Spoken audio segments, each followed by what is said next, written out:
Moelen met Pelt, welkom. Of we ook wel genoeg interessante parkstatters hadden. Maar in Hule en Fule, wat dunkt ik van de gast van Hu, dat is een hele bekende Limburger zelfs. En je kunt het meekallen. Servé Kuijer, van harte welkom. Fijn dat ze er bent. Ja. Fijn dat ze er bent. Verzet ons erbij, dat kunnen voor ons eens goed verstoren. Moelen. Ja. Wat wil ze drinken? Koffie. Koffie, Loes. Zwart. Koffie zwart. Daarom is hij zo knap natuurlijk. Moelen met Pelt.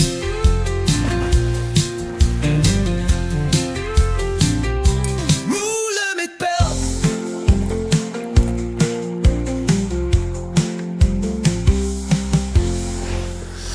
Servé Kuijer, van harte welkom. Goed bezoek aan voor in Moelen met Pelt. Er is van alles te bespreken, ook voor willen veel van de huren. Maar we beginnen bij het begin, dat is alweer een tijdje geleden, maar waar had het weegje gestangen van Servé? In Maastricht. In Maastricht? Ja. Dus ze bezigdigen een Schenk. Maar geen echte. Kijk, mijn man was een Maastrichtse Pries, zoals dat zegt, hè? Maar mijn pap was een Utrechter.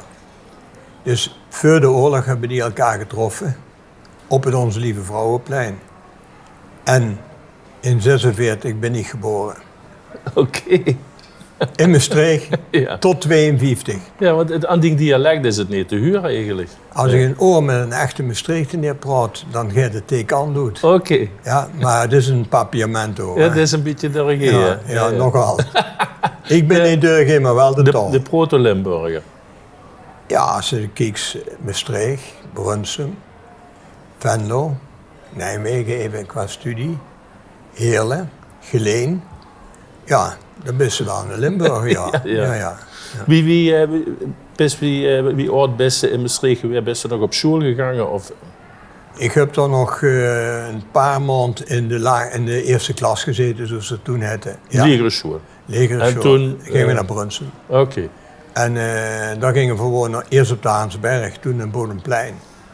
En van 52 tot 65 hebben we van Brunsum gewoond. Geweldige tijd. Voor de afzend kwam. Fantastisch. Waar ben je op de middelbare school geweest dan? Eerst op de Mullenwentreep. Ik was niet zo'n goede leerling. Ja.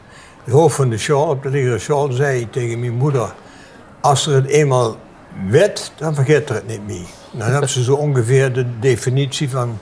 Maar ik was een beetje een laadbloeier. Mulo ging goed. Toen ging ik naar Bernardines. Ja, daar zaten ook mijn broers. En dan ging het beter. En dan had ze de smaak te pakken gekregen. Ja, en toen ben ik uiteindelijk naar Nijmegen gegaan rechten studeren. En dat was voor mij een feit, het verlaten van een gezin met 8 kinderen. Met 8 kinderen? Ja, ik Ja. weet dat in de broer van dingen is... De oudste, zo was dat, hè? Ja. Hij is overigens pas later priester geworden, hè? Dus een late roeping, om het zo te zeggen. Ja. Nou ja, meester in rechten. Ja, op het moment, voor mij persoonlijk, kunt Servé Kuijer in beeld als personeelschef bij de gemeente Heerlen. Ja. Dat wordt ook die entree in Heerlen, zal ik maar zeggen. Of... Klopt. Ik ging vanuit mijn rechtenstudie naar OC van de Grinten toe, bedrijfsleven in Venlo. Fantastische leerschool. Toen was dat gewoon het beste bedrijf op het sociaal beleidsgebied in Nederland. Vandaar naar de gemeente Geleen. Dat was de eerste keer op eigen puur, om het zo te zeggen. Hè. Dat kostte zelf aan de slag. Dat deed ik goed. Toen ging ik directeur P&O worden in Heerlen. Fantastische baan. Me irriteert vaak als mensen nogal denigrerend over het ambtelijk apparaat praten. En waarom? Het is de meest complexe organisatie die er is vanuit producten en markten. Als je kijkt wat een gemeente op producten moet leveren en welke markten ze moet bedienen, dat is onvoorstelbaar lastig. Ja? En ik heb bedrijfsleven gezeten, ik heb in de gezondheidszorg gezeten, ik heb in de gemeente gewerkt, ik heb in voetbal gezeten. Dit is echt een heel gecompliceerde organisatie. Daar zijn nog 2 bazen eigenlijk als ambtenaren. De politieke baas en de ambtelijke baas. Hè. Ja, daar had ik als P&O, met P&O wat minder last van. Hè. Er zit toch op het gebied van de infrastructuur, de ontwikkeling van de mensen in de organisatie. Natuurlijk het binnenhalen van nieuwe mensen. Maar ik heb nooit last gehad van politieke invloeden op dat gebied. Misschien was ik net even na de fase dat nog een geloofsovertuiging of een politieke functie een rol speelde. Het was bij de allemaal entree. gevrijd te werden. Het was Ja. het waar je hoorde, ja. Ja, absoluut. En toen dacht ze, nou ja, ik moet maar eens in de omgeving gaan doen. Ik ga eens nog een wedstrijd kijken bij Roda. Nou, het mooie is, het was 1988, het paasweekend, dat Roda 2 wedstrijden moest spelen. Wat ik me goed kan herinneren, volgens mij Den Bosch en Sparta, ik weet niet zeker. Toes stonden er heel slecht voor en ze verlezen die wedstrijden alle 2. En 2 weken daarna, of 3 weken daarna, speelden ze de bekerfinale tegen PSV. Die ze bijna winnen. Komen wel, omdat PSV ook landskampioen was, in de Europa Cup terecht. Ja, en ik moet dus zeggen, ik had Roda 2 keer zien voetballen en 3, 4 maanden later word ik voorzitter, secretaris ad interim. En dat was mijn start bij, ja, wat nu mijn clubje is. Ja. Wie had ik aan de jas getrokken en gezegd... Joop Ploem. Joop Ploem was een rector van het gymnasium Volduc. Die kende ik al uit Brunsum, die kende ik uit Nijmegen. En die heeft mij in feite benaderd. Hij was zelf ook benaderd. En 4-2 hebben toen, ja, dat was 86, die zwartgeldaffaire voor Roda. Daarna, het bestuur Jensen heet een stuk hersteld binnen de club. En toen hebben we weer een nieuw bestuur gevormd, Nol Hendricks. Die zweefde om de club heen, maar bepaalde alles. Ja? En toen hebben we eigenlijk een bestuur met Nol Hendricks, Theo Piquet. Die mensen hebben in feite tot 2000, zeg maar de dood van Theo, 2003, hebben die daarin gezeten. Ja, het waren gloriejaren, ook sportief. Kan ze wel zeggen. Ja. Kan ze wel Het stadion. zeggen. Dat is later, maar toen hij begon, een week later zat ik in Guimarães in Portugal, Europees. 2 maanden later in Kharkov, het huidige Oekraïne, op de perestrojka. Het was toen Gorbachev net ontkomen. Toen schreden Sofia, ja, Penev, Kostadinov en Stoikov hadden voor bijna in de tas. Als Veer gewonnen hadden, door waren gekomen, hadden we die 3, alle 3 gehad. Ik garandeer je, ja, daarna was Roda landskampioen geworden. Met die 3 spelers erbij. Maar we verloren. Dus de 1 miljoen die Nol ingezet had aan guldens en 100.000 spijkerbroeken, die gingen niet hoor. Geweldig. Dat had nog wel eens die van de gezet gestangen Ja, geloof ik. de grootste man van Roda geschiedenis, dat was Ja. Nol. Theo Maar, was fantastisch. Ja, de wees vuurzitter en op een gegeven moment wees je directeur. Dat wil zeggen, vuurzitter dat is natuurlijk vrijwilligerswerk. En directeur, Ja. dan ben je een fulltime Ja, voetbalbobo. 7 dagen, 24 uur. Ja. Ja. Kijk, ik ging van OC naar de gemeente. Dan zeiden ze, wat moet het bedrijfsleven jong hier bij ons doen? Ik ging van de gemeente naar Roda. Dan zeiden ze, wat moet de ambtenaar hier in de voetbal komen doen? Ik ging van Roda naar het academisch ziekenhuis. Dan zeiden ze, wat moet de voetballer hier in een academisch ziekenhuis komen doen? Ja. En toen kwam ik thuis met pensioen. Ja, en dan krijg ze de functie is dan adviseur in het gezin. Hè? Ja, dat is hoogst haalbaar. Ja. Degradatie uiteindelijk nog een Ja, beetje. Maar goed, maar dat is wel. wel natuurlijk niet zomaar adviseur. Hè. Dat is wel van een hele hoge functionaris adviseur. Nou, dat moest ze in de praktijk dan maar zien. Ja. Maar wat is dan inderdaad, wat ze zegt, totaal verschillende Ja. takken van sport. Maar waar ze toch die rol kan spelen, waar zit hem dat verbindende element Omgaan met in? mensen. Overal was voor mij de taak was altijd, wie kan ik de functie van mensen faciliteren? Wie kan ik het verbeteren, direct of indirect? Hè?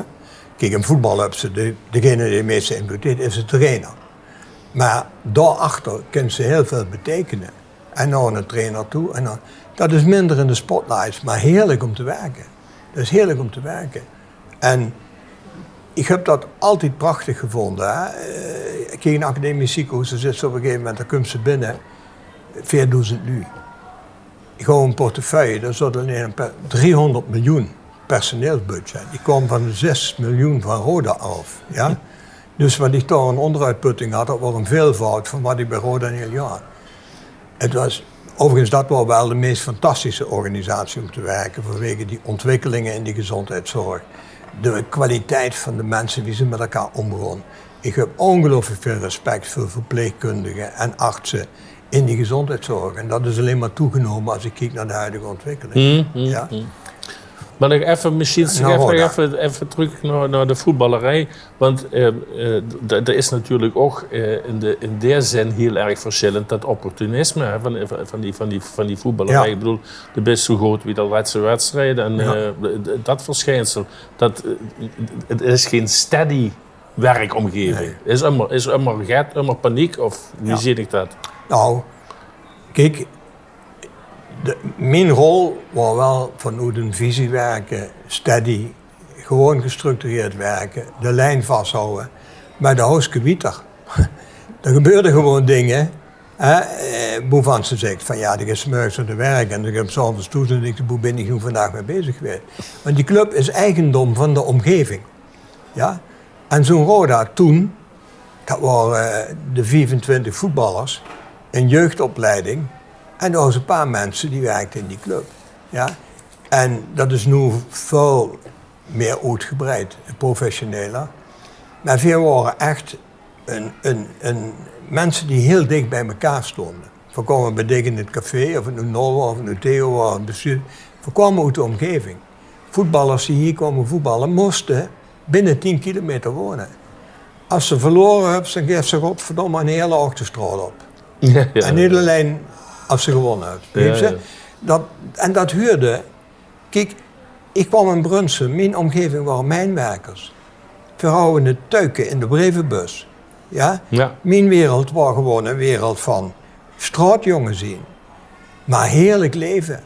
Eind van de maand gingen we naar de mijnwinkel met de zegeltjes, boterhammenvlees halen. Ja? De truien, dat wordt gewisseld. Hans, die H, die wordt omgezet in een S en dat wordt dan minetrui. We houden een wereld die houdt niets van materiële zaken, maar alles van vrijheid buiten op straat. Ja? Dus ik ben tot mijn 18e kind kunnen blijven. Ja? En ik heb dat echt altijd gekoesterd. In een gezin van 8 kinderen. Maar toen ik naar Nijmegen ging, dat was dan naar Bernardines, dan komt ze in een wereld terecht. Moest de vrijheid hebt. Ja.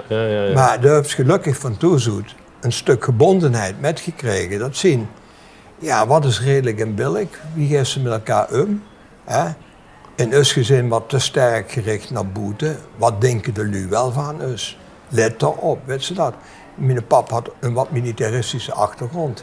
Fantastische man, maar die was wel stipt. Achteraf heb ik dat gekoesterd.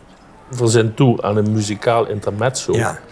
En die muzikale wens is het liedje On Children van Astrid Cerise. Ja. Waarom? Ja, van Khalil Gibran, dat is de schrijver-dichter, Libanon, die dat geschreven heeft. Toen vertrouwde meer me niet, 52 jaar geleden. Toen moest ik dat liedje, het gedicht opzeggen. En eerlijk gezegd moet ik zeggen, ik begreep het nog niet echt. Want ik kwam uit een gezin, dat waren eigenlijk de spelregels duidelijk. Zo is het, zo kunnen we het. Meer een kort uit een gezin, dat wordt gekald. Daar worden over dingen gesproken. Ja? En dat liedje was voor mij een beetje de personificatie van wie geeft er met die kinderen om. Niet, die kinderen zien die kinderen, ik ben de pap, ik zeg wie het moet en zo gedraagt ze zich en dit en dat. Nee, de kinderen zien zichzelf. Die vinden een eigen weg. Ja? Die nemen misschien gaat van zich met. Die kunnen ze een engelbewaarder zien door op kruispunten klaar te staan als ze ergens hulp nodig hebben. Ja? Maar c'est ça. Dus, en dat in het klein, dat zag ze ook in het bedrijfsleven in de 70 jaren. Van de baas, degene die het beste weet, naar de baas, die zegt hoe kan ik je helpen dat jij je werk zo goed mogelijk kunt doen. Nou, dus die hele evolutie, die zit voor mij in dat ene liedje. Dan even vind ik het ook nog prachtig gezongen door Astrid Cerise. Ja. Daar gaan we van sluisteren. On Children, Astrid Cerise. You can give them your love, but not your thoughts. They have their own thoughts. They have their own thoughts. You can house their bodies, but not their souls. For their souls dwell in a place of tomorrow. Nou ja, het liedje zit genoeg. De Lu moet het maar gans afloesteren. Het is een prachtig liedje. Door hast de has een behuurlijk gezin gesticht. De kun zo de groot gezin. En wanneer ik de groepsfoto van de familie Kuijer zie, dan werd dat immer meer een behuurlijke club. Dat kan ze wel zeggen, ja. We hebben inmiddels 9 kleinkinderen en voorzien nog niet aan het einde, denk ik. Hè? Maar die 5 kinderen, weet je wat ik geweldig vind? 4 hebben de universiteit gedaan, 1 eerst HBO, vervolgens een bachelor gehaald. En dan hebben we de werkgelegenheid. En die werken allemaal hier. Alles werkt hier. En de oudste en de jongste zien meisjes, die zien een kinderpsychiater Mirte over een half jaar. Maar die wonen allemaal binnen 3 kilometer. Behalve nu hebben we voor een geweldige tegenslag. Mirte is verhuisd. En die woont nu op 10 kilometer afstand in Walen. Ik wist ook niet hoe het was. Maar dan zeg je van ja, moet je kijken. Ja, verzin in gezin, dat is wat badineerend gezegd, een pretpark. We hechten heel erg om elkaar. Onze feesten met de frietentent waren ook echt bekende feesten. Ja? En die kinderen nemen dat ook over. Maar ja, veel houden ervan om dicht bij elkaar te zien. Hè? Zoals onze paus Franciscus, even dat uitstapje naar het geloof. Die zei, het huidige katholieke geloof bestaat uit 1 woord, maar eigenlijk 2, de ontmoeting. En dat vind ik ook. Kijk, ik vind voorzien de ontmoeting in de kerk verloren geraakt. Maar de ontmoeting hier met carnaval, op dat Pancratiusplein, Boedilu, met elkaar, dat is voor mij katholiek geloof. Ja. Het betekenen in de nabuurschap, dat is katholiek geloof. In deze tijd. En dat, voor er niet in geslaagd zien, de kerk of wat dan ook, om die band te houden op een moderne manier, dat is jammer. Ik geloof er niet aan namaals. Dat is zo egoïstisch als het maar kan.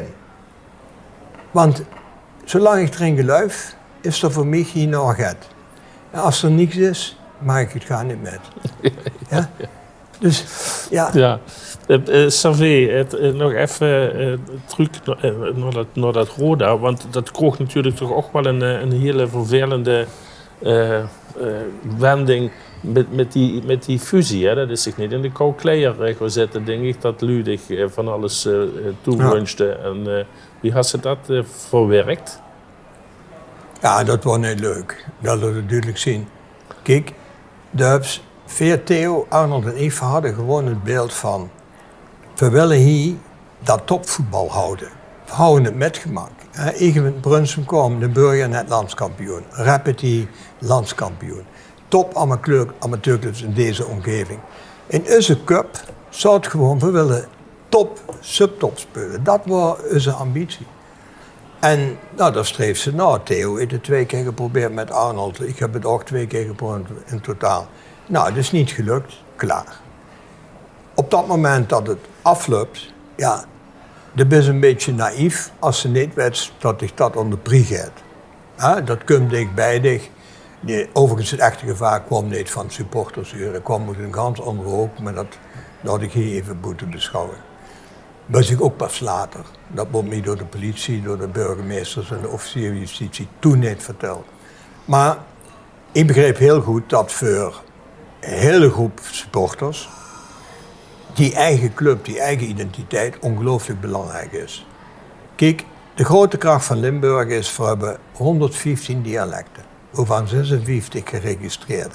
Ja? We hebben de mooiste van ons zien is de subculturen, onze eigen verenigingen, de schutterie, de harmonie, de fanfare, de voetbalclub. Dat is de kern van Limburg. Maar het is tevens ook de beperking. Want over die grenzen van die subculturen heen, dingen met elkaar regelen, is lastig. Ik ben hartstikke trots op die ontwikkeling in Parkstad. Als ik zie wat hier de afgelopen 20 jaar gebeurd is.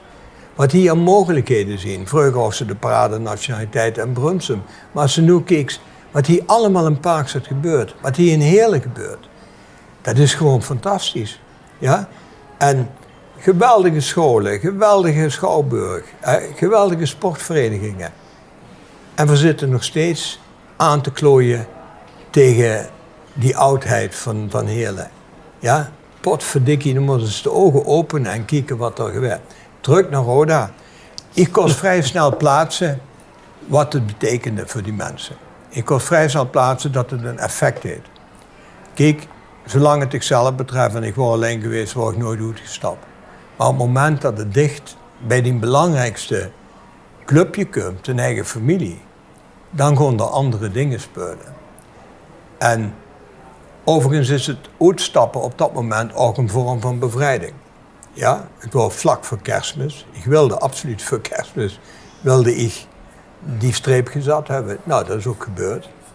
Maar, ik moet wel zeggen, jaren daarna hebben ze toch wel vaker achterom gekeken. Ja, dat is niet te ontkennen. Maar ik ga nu weer met geweldig plezier naar Roda toe. En ja, ik ben een Roda man geworden en dat zal ik altijd blijven. En dat geldt ook voor ons gezin. Ja. Nou, Salvatius-Keuer, fijn dat ze met me gekald hast. Hartstikke bedankt daarvoor. Versleet de af met de Elske en met die stichtelijke boodschap voor de lui heen. En ik moet nu eerst de stichtelijke boodschap zeggen voordat ik mag drinken. Hè. Nou, de stichtelijke boodschap is toch dat ik zeg van... Ben ambitieus, streef doelen na. Dacht ik zelf uit, maar steek geen energie in dingen die niet te realiseren zijn. En dat is zonde van de tijd. Ja, proost. Boah, ik heb me nooit zo langzaam een Elskop gedronken.